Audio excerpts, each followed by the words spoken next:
Oi pessoal, e hoje o assunto é a hemoglobina glicada.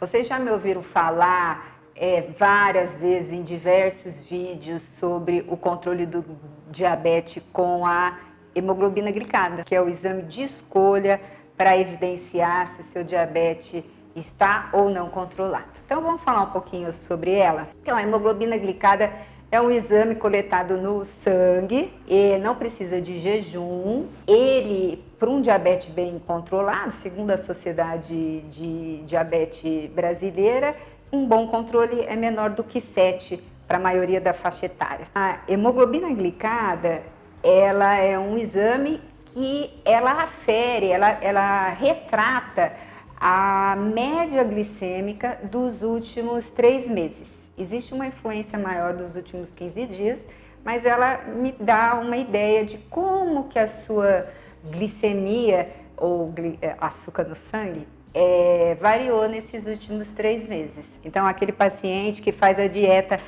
1 dia, 2 dias antes da consulta médica para chegar aqui e fazer o furinho no dedo e a glicemia tá boa, esse exame, ele me dá esse histórico, ele te entrega, tá? Mas vamos focar em uma meta menor do que 7. No caso das gestantes, eu vou fazer um adendo, é menor do que 6, tá? O diabetes gestacional melhor controlado. Só que existem algumas situações, por exemplo, a glicemia, ela vinha bem, você está aferindo, você está fazendo automonitorização ou por glicosímetro ou pelo sistema contínuo de glicose, e ela tá boa e vem uma hemoglobina glicada no exame alterado. Eu sempre faço no mesmo laboratório, que existem os métodos preconizados, então os laboratórios de referência em geral usam esses métodos e de repente descompensou. Existem alguns interferentes no exame que a gente tem que estar atento, ou não. Por exemplo, em outra situação, você sempre mede a glicemia, ela sempre normal e vem uma hemoglobina glicada alterada. Mas será que eu tenho diabetes? Mas eu sempre faço o exame também da glicemia no sangue ou na ponta do dedo e não dá alterado, e esse exame dá alterado. Então, existem o que a gente chama de interferentes. Então, vou citar alguns. Existem as hemoglobinopatias, que são doenças próprias da hemoglobina. Então, o nome do exame já fala, hemoglobina glicada. Ela está relacionada com os glóbulos vermelhos lá no método de medição, né? Para a gente fazer esse exame. Então, as hemoglobinoglicadas, em vigência de anemias. Às vezes você não tem uma anemia crônica, mas de repente teve algum problema e apresentou uma anemia. Alterações importantes de triglicérides podem ter uma influência na dosagem da hemoglobina.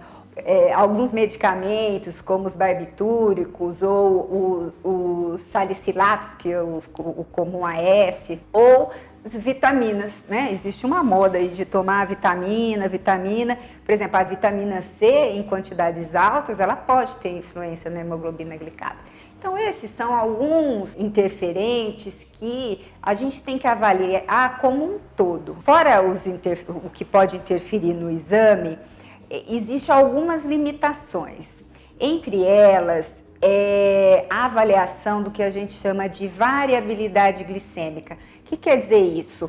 Por exemplo, você fez a ponta do dedo, hoje em jejum está 90, aí depois que você come 2 horas está 200. Ou você mantém uma média aí entre 80 e 160. A hemoglobina glicada, ela mede a variabilidade glicêmica, mas ela não reporta quanto de picos glicêmicos você tem ou se você está fazendo hipoglicemias, por exemplo.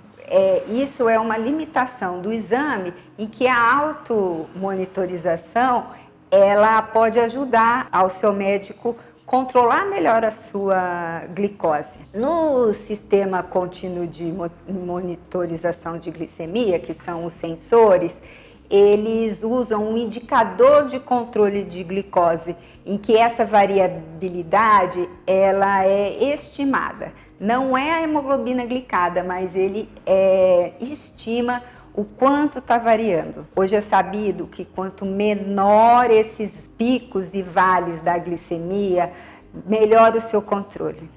Então, às vezes você fica aí com aquela angústia de manter uma glicemia em torno de 90, 100. Ah, doutora, agora está 160.